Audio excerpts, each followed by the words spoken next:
चला, आज आपण एका अशा विषयावर बोलूया जो आपल्या सगळ्यांच्याच आयुष्यात कधी ना कधी येऊन गेलेला आहे. शिक्षक मूल्यांकन. याची सुरुवात आपण एका अगदी ओळखीच्या अनुभवाने करूया. जेव्हा विद्यार्थ्यांना त्यांच्या शिक्षकांना श्रेणी किंवा ग्रेड द्यायला सांगितलं जातं. आठवतंय का? शाळेत किंवा कॉलेजमध्ये कधीतरी आपल्या शिक्षकांना मार्क द्यायला सांगितलेलं? अनेकांना हा अनुभव नक्कीच आला असेल. पण ही फक्त एक साधी प्रक्रिया नाहीये. यामागे खूप मोठी आणि बरीच गुंतागुंतीची सिस्टीम दडलेली आहे.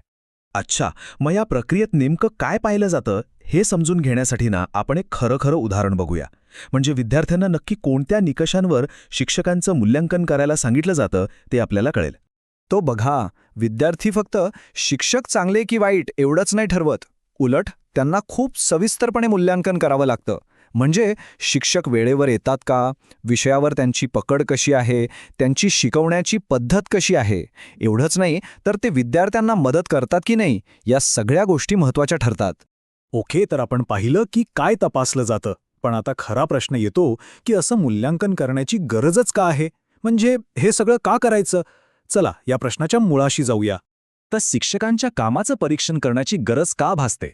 याचं उत्तर फक्त एका साध्या ग्रेडपुरतं मर्यादित नाहीये. याची कारणं खूप खोलवर आहेत. बघा, काळानुसार शिक्षकांची भूमिका खूप बदलली आहे. पूर्वी त्यांचं काम फक्त शिकवणं आणि मुलांना घडवणं इतकंच होतं. पण आज परिस्थिती वेगळी आहे. समाजातल्या अनेक समस्या वर्गात येतात आणि त्यामुळे शिक्षकांवर जबाबदाऱ्यांचा अक्षरशः डोंगर कोसळला आहे. या सगळ्या प्रक्रियेला एक औपचारिक नाव आहे, कामगिरी मूल्यांकन. पण याचा मुख्य उद्देश फक्त कोणी कसं काम करतंय हे पाहणं नाही, तर त्यांच्यात आणखी विकासासाठी कुठे वाव आहे हे शोधणं आहे. आता ही प्रक्रिया कितीही महत्त्वाची असली तरी तिची एक मानवी बाजू आहे. आणि खरं सांगायचं तर जेव्हा मूल्यांकनाचा विषय निघतो तेव्हा बहुतेक शिक्षक खूप तणावात येतात. त्यांच्या मनात एक प्रकारची भीती असते. यावरून एक गोष्ट तर स्पष्ट होते की फक्त विद्यार्थ्यांचं मत पुरेसं नाही. मग प्रश्न असा आहे की या कोड्याचा दुसरा तुकडा कोण आहे? म्हणजे हे मूल्यांकन अजून कोण करतं?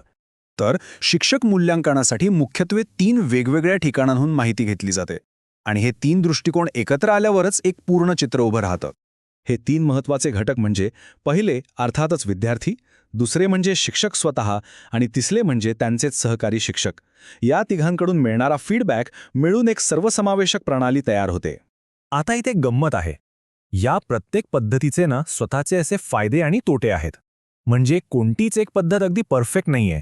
विद्यार्थ्यांचं मूल्यांकन हे महत्त्वाचं आहे, कारण तेच तर वर्गात काय घडतंय याचे पहिले साक्षीदार असतात. पण दुसरी बाजू अशी आहे की ते काही विषय तज्ज्ञ नसतात आणि कधीकधी शिक्षकांबरोबरच्या वैयक्तिक संबंधांचा परिणाम त्यांच्या मतावर होऊ शकतो. आता बोलूया स्वमूल्यांकनाबद्दल. हे स्वतःचं आत्मपरीक्षण करण्यासाठी एक खूप चांगलं साधन आहे. शिक्षक स्वतःच्या चुकांमधून शिकून सुधारणा करण्याची शक्यता जास्त असते. पण यात एक धोकाही आहे. तो म्हणजे अनेकदा लोक स्वतःच्या कामगिरीला थोडं जास्त चांगलं समजतात. आणि तिसरं, सहकारी मूल्यांकन. याची गंमत अशी आहे की सहकारी शिक्षक विषय पण समजतात आणि शाळेची परिस्थिती पण. त्यामुळे ते अगदी नेमका अभिप्राय देऊ शकतात. पण इथेही मैत्री किंवा आपापसातील राजकारण आड येऊ शकतं, ज्यामुळे मूल्यांकन पक्षपाती होऊ शकतं. चला, आता हे सगळे तुकडे एकत्र जोडून बघूया आणि या सगळ्या प्रक्रियेचा अंतिम हेतू नेमका आहे तरी काय? बघा, एका चांगल्या मूल्यांकन प्रणालीचा अंतिम उद्देश शिक्षा करणं अजिबात नाहीये. उलट विकासाला चालना देणं हा आहे. शिक्षकांना आधार देणं, त्यांच्या गरजा ओळखणं आणि सर्वात महत्त्वाचं म्हणजे संपूर्ण शाळेच्या प्रगतीसाठी एक सकारात्मक वातावरण तयार करणं हे खरं ध्येय आहे. आणि या सगळ्याचा रोख एकाच अंतिम सत्याकडे जातो. ते म्हणजे शिक्षणातील सुधारणा ही वैयक्तिक गोष्ट नाहीये, तर ती एक सामूहिक जबाबदारी आहे. ही खूप मोठी गोष्ट आहे. याचा अर्थ मूल्यांकन हे सगळ्यांनी मिळून करायचे एक काम आहे, जे संपूर्ण शिक्षण व्यवस्थेच्या आरोग्यासाठी खूप गरजेचं आहे. आणि जाता जाता एक महत्त्वाचा प्रश्न, आपण या मूल्यांकन प्रक्रियेला असं कसं बनवू शकतो की शिक्षकांना त्याची भीती वाटणार नाही, उलट ते त्याचं स्वागत करतील? या बदलासाठी नेमकं काय करावं लागेल हा विचार करण्यासारखा मुद्दा आहे.